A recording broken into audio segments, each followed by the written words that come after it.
All right, ladies and gentlemen, welcome to the Skillshot Esports Update Show. What we're going to do here is cover all of the upcoming things you can expect to see in Skillshot's esports for the week, and also changes to the games or maybe some of the esports rules, just to generally keep our audience informed so that they are up to date on what we're doing. Now, of course, I'm Rain Day Gaming. You may have seen me, Evan Rayner. We've got Brad Weir, Mad Cuz Brad on Twitter, and of course, Stephen Cooper at High Res Cooper. Both are production leads and esports admin leads, as well as co-management of how this thing runs. How you doing, fellas? Doing good, man. Super excited. The first week of Realm, really. I mean, yeah, that was fantastic. Couldn't have gone better for us, I would say.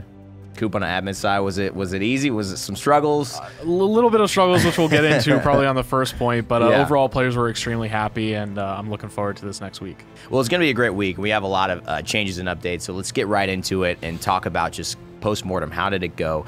We did have a couple of funny moments where I think a few really talented stream snipers snuck into some of the Realm games. So yeah, we got a fix. Players that we didn't want in there got in, but yeah, we do have a fix. We worked with Dev.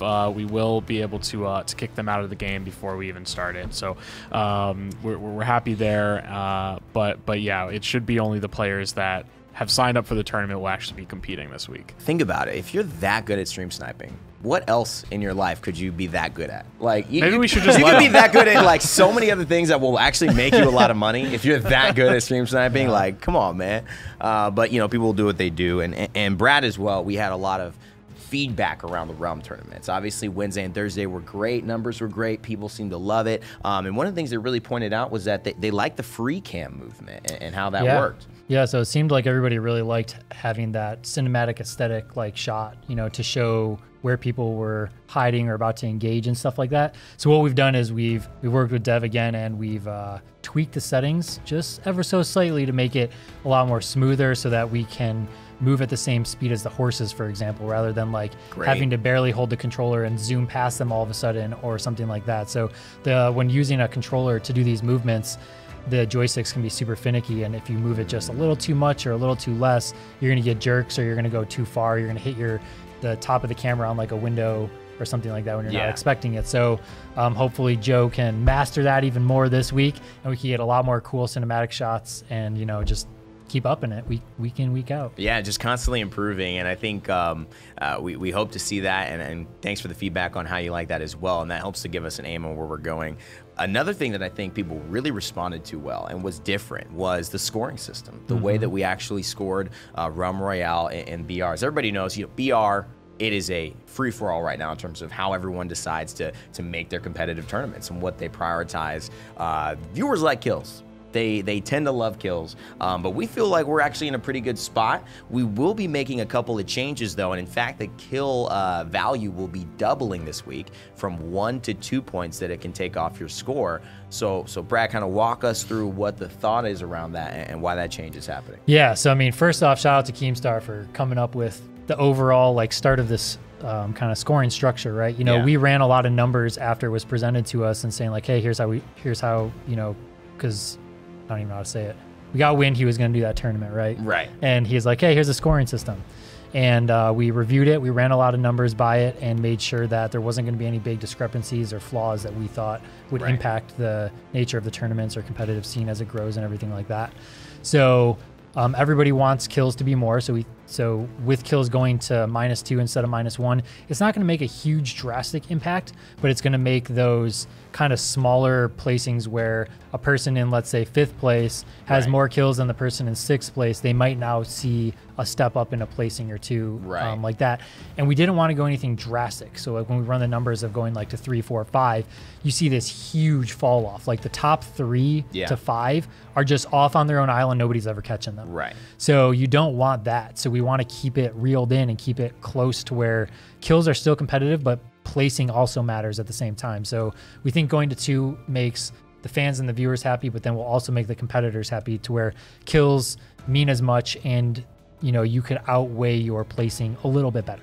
And an interesting stat, actually, that we were talking about, because we discussed the points and the rules and how to make effect, and is that it was still competitive even after round 5. Only one team out of the entirety of the lobby was actually eliminated by points. Everyone still had a chance. And in round 10, we had 13 teams who, in that round specifically, could still take first place. So it is a huge potential swing. And I know, Coop, you were dealing with the players a lot and coordinating that, and it felt like the competitiveness was still there on their end. Yeah, players felt super happy around the format, and I think in general with us doubling the kills now in a game like Realm where it's an aggressive game, you want to go for those kills, you don't want to sit in camp, and we didn't see that a whole lot in these last tournaments either, but this is only going to further impact the play style that those players are going to have. So overall, yeah, it's a good change. Yeah, it's a game where, you really see a lot of switches, and I think that was one of the coolest things, the narrative of the rounds and how long that ended up taking. Obviously first week, so there were some adjustments that'll get cleaned up. I know Dev is looking at some ways, maybe in game pacing, to maybe clean that up. But overall, about a 4-hour tournament when it's all said and done is kind of what we're aiming for. Sure. And the 10 rounds allow this great narrative as a caster, especially for early game, mid game, and then the final narrative being competitive. And I think we did a great job of that. I mean, personally, I was really excited with who could win. The 5th place to 4th place overtake from Kefri dropping out early, and then last as an incom making it to 4th place from $1,000 to $10,000. I mean, that was so much fun to watch. Yeah, and you see a lot of, like you said, you can have a jump, right? Yeah. So let's talk about the jump really quick. If you're in first place and you have a bad game, yeah, you should be punished in some way, right? Right. You can't just be like, oh, well, only my kills matter.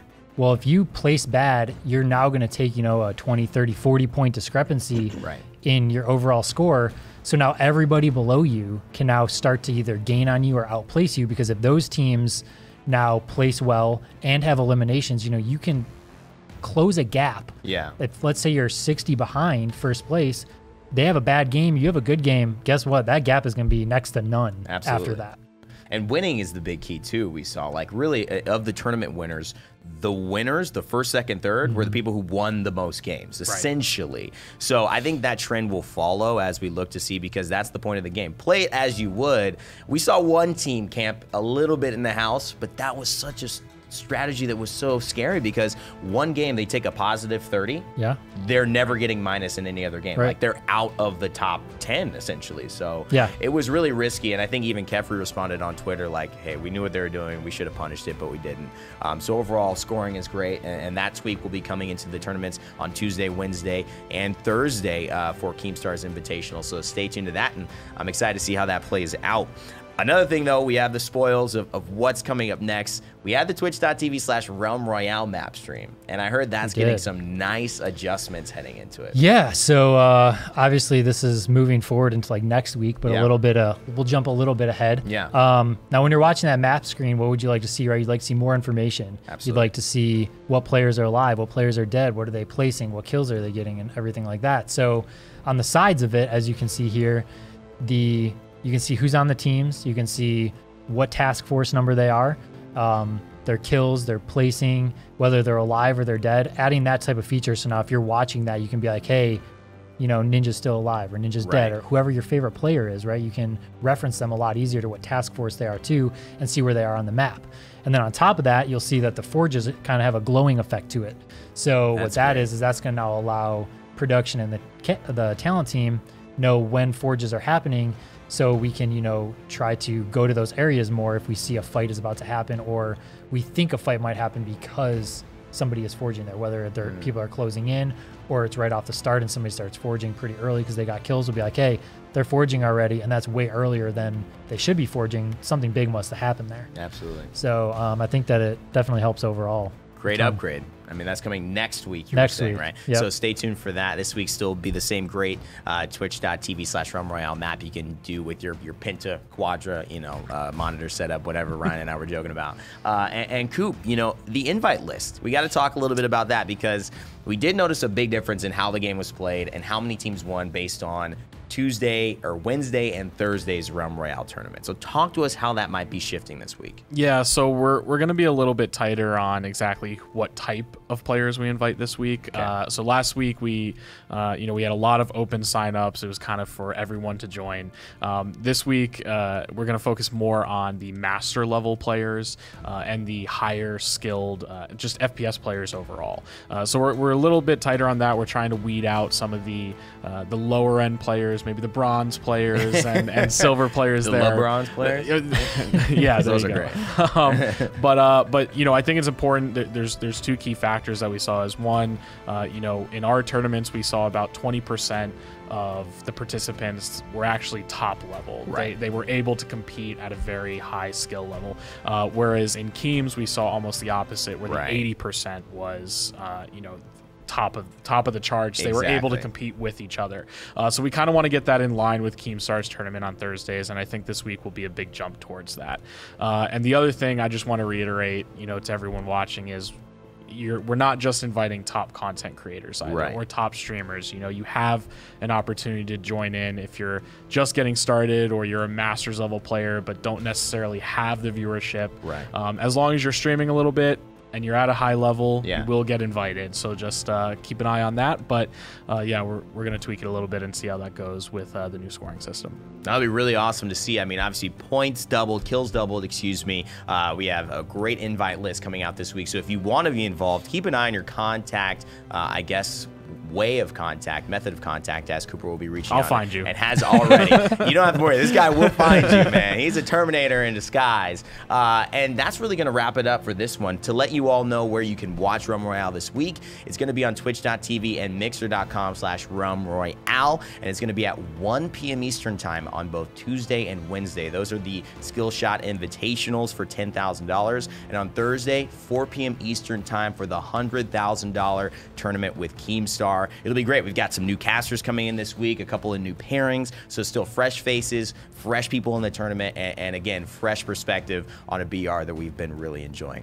Matt Cuz Brad on Twitter, Hi-Res Cooper on Twitter, Rain Day Gaming on Twitter if you guys want to follow us and ask us more questions, but stay tuned. We'll be doing this every week to keep you guys informed on all the Skillshot Esports needs. As always, guys, remember to never give up, never stop gaming.